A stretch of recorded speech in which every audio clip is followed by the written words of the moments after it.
ಶ್ರೀ ಗುರುಭ್ಯೋ ನಮಃ. ನಮ್ಮ ಆಯುಷ್ ಟಿವಿ ಪ್ರಿಯ ವೀಕ್ಷಕರಿಗೂ ಎಲ್ಲರಿಗೂ ನಮಸ್ಕಾರ. ಮುಂದಿನ ಭಾಗದಲ್ಲಿ ಮರ್ಮ ಏನುಂಟು ತಮ್ಮರೆಲ್ಲರಿಗೂ ಹೇಳಿದ್ದೀನಿ. ಈ ದಿನ ನಿಮ್ಮ ಪೇಷನ್ಸ್ ನಾನು ಟೆಸ್ಟ್ ಮಾಡಲ್ಲ.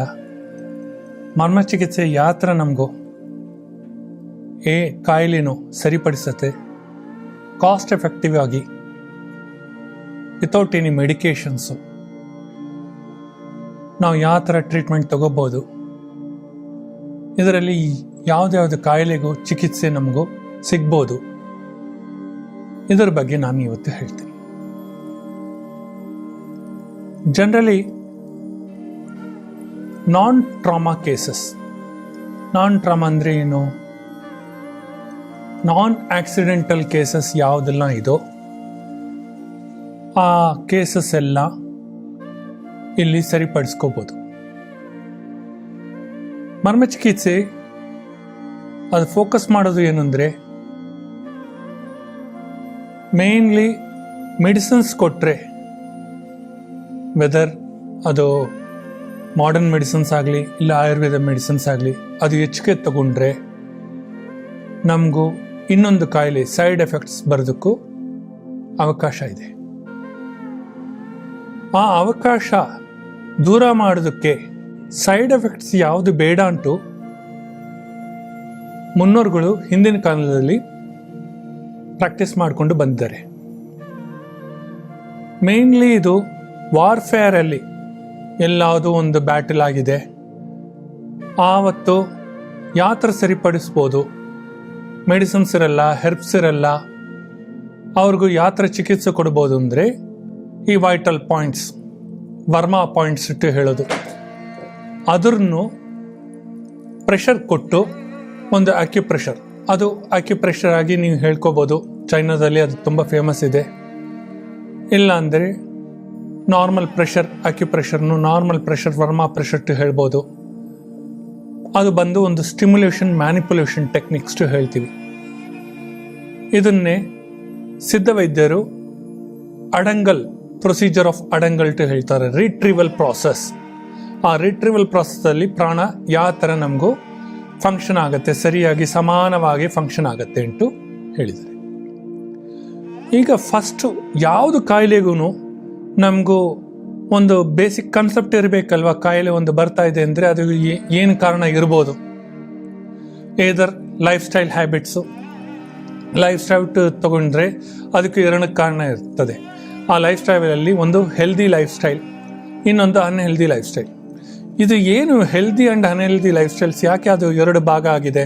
ಒಂದು ಭಾಗದಲ್ಲಿ ಕ್ಲಿಯರ್ ಆಗಿ ಹೇಳಿದ್ದಾರೆ, ಹೆಲ್ದಿ ಲೈಫ್ ಸ್ಟೈಲ್ ಅನ್ಸುತ್ತೆ ನ್ಯಾಚುರಲ್ ಪ್ರೊಡಕ್ಷನ್ಸ್, ಅದು ಗ್ರೈನ್ಸ್ ಆಗಿರಲಿ, ಪಲ್ಸಸ್ ಆಗಿರಲಿ, ವೆಜಿಟೇಬಲ್ಸ್ ಆಗಿರಲಿ, ಫ್ರೂಟ್ಸ್ ಆಗಿರಲಿ, ಇಲ್ಲಾಂದರೆ ನಮ್ಮ ಗೌಶೀರವಾಗಿ ಇರಲಿ, ಇದೆಲ್ಲ ನ್ಯಾಚುರಲ್ ಪ್ರೊಡಕ್ಷನ್ಸ್.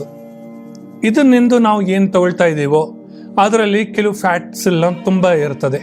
ಆ ಫ್ಯಾಟ್ಸು ನಮ್ಮ ನರ್ವಸ್ ಸಿಸ್ಟಮಲ್ಲಿ ಕ್ಲಾಟ್ ಆಗಿ ಬಿಟ್ಟರೆ ಆ ಕ್ಲಾಟ್ಸು ಆ ಬ್ಲಡ್ ಕ್ರಾಸ್ನು ಥ್ರಾಂಬೋಸಿಸ್ಟ್ ಹೇಳ್ತೀವಿ, ಅನ್ಯೂರಿಸಮ್ಸ್ಟ್ ಹೇಳ್ತೀವಿ.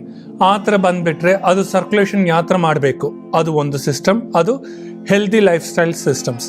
ಇನ್ನೊಂದು unhealthy lifestyles. Unhealthy lifestyle ಸಿಸ್ಟಮ್ಸಲ್ಲಿ ಕನ್ಸಂಪ್ಷನ್ ಆಫ್ ಟೊಬ್ಯಾಕೊ ಇರ್ಬೋದು, ಸ್ಮೋಕಿಂಗು, ಇಲ್ಲ ಆಲ್ಕೋಹಾಲು, ಇಲ್ಲ ನಾನ್ ವೆಜಿಟೇರಿಯನ್ ಫುಡ್ಸು, ಈ ಥರ ತಗೋದನಿಂದು ಕೆಲವುದು ತುಂಬ ಎಫೆಕ್ಟ್ ಬರುತ್ತೆ. ಅದರಿಂದನೂ ನಮಗೆ ಏನೇನು ಕಾಯಿಲೆ ಬರ್ಬೋದು. ಇದು ಲೈಫ್ ಸ್ಟೈಲ್ ಹ್ಯಾಬಿಟ್ಸ್ ಟು ಹೇಳಿದ್ದಾರೆ. ಲೈಫ್ ಸ್ಟೈಲ್ ಹ್ಯಾಬಿಟ್ಸ್ ಹೇಳಿದ್ಮೇಲೆ ಸೆಕೆಂಡು ಸ್ಟ್ರೆಸ್ಸು, ಇದು ಮೇನ್ ಕಾರಣ.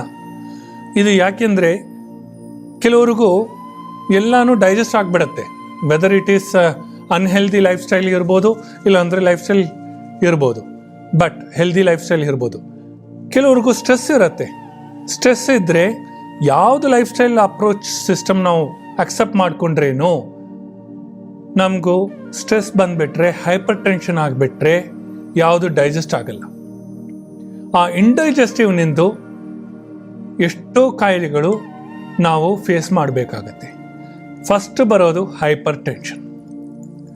ಹೈಪರ್ ಟೆನ್ಷನ್ ಅಂದರೆ ಅದು ಯಾವ ಥರ ಇರುತ್ತದೆ, ಬಿ ಪಿ ಶೂಟ್ ಆಗುತ್ತೆ, ಬ್ಲಡ್ ಪ್ರೆಷರ್ ಶೂಟ್ ಆಗುತ್ತೆ.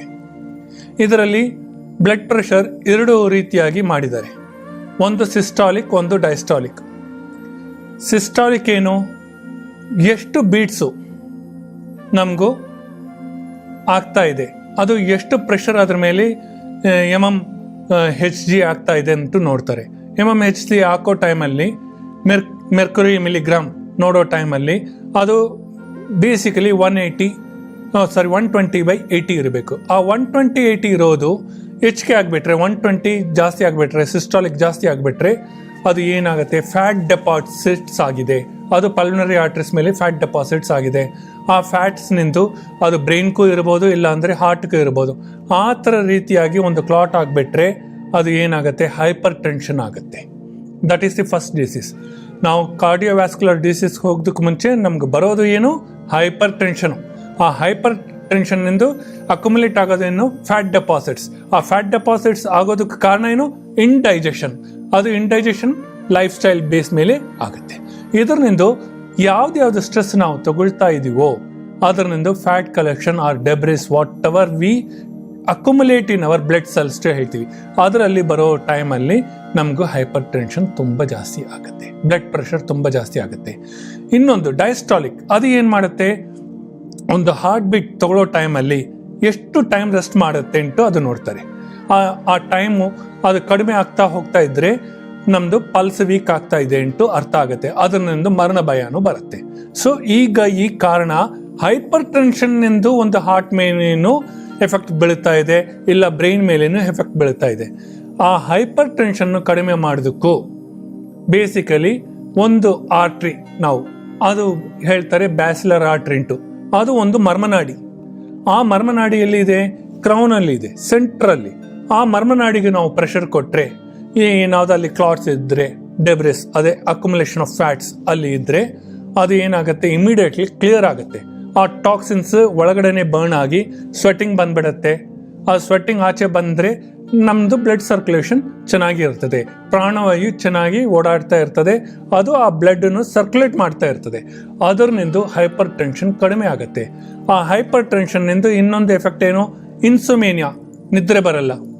ಅದು ಎಷ್ಟೋ ಜನ ಹೇಳ್ತಾ ಇದ್ದಾರೆ ನನಗೆ ನಿದ್ರೆ ಬರ್ತಾ ಇಲ್ಲ. ನಿದ್ರೆ ಬರ್ತಾ ಇಲ್ಲ ಅಂದರೆ ಕಾರಣ ಏನು, ಸ್ಟ್ರೆಸ್, ಅದು ಹೈಪರ್ ಟೆನ್ಷನ್. ಅದರಿಂದ BP, ಈ BP ಶೂಟ್ ಆಗೋ ಟೈಮಲ್ಲಿ ಅವ್ರಿಗೆ ಏನಾಗುತ್ತೆ, ನನಗೆ ಯಾಕೆ ನಿದ್ರೆ ಬರ್ತಾ ಇಲ್ಲ, ನಾನು ಏನೋ ಕೆಲಸ ಮಾಡಿದ್ದೀನಿ, ನನ್ನಿಂದ ಅಚೀವ್ಮೆಂಟ್ ಮಾಡಬೇಕು ಅಂತಿದ್ದೀನಿ, ಅದೆಲ್ಲ ಆಗ್ತಾ ಇಲ್ಲ, ನಾನು ಏನು ಮನಸ್ಸಲ್ಲಿ ಅಂದ್ಕೊಂಡಿದ್ದೀನೋ ಆ ಕೆಲಸ ನಡೀತಾ ಇಲ್ಲ.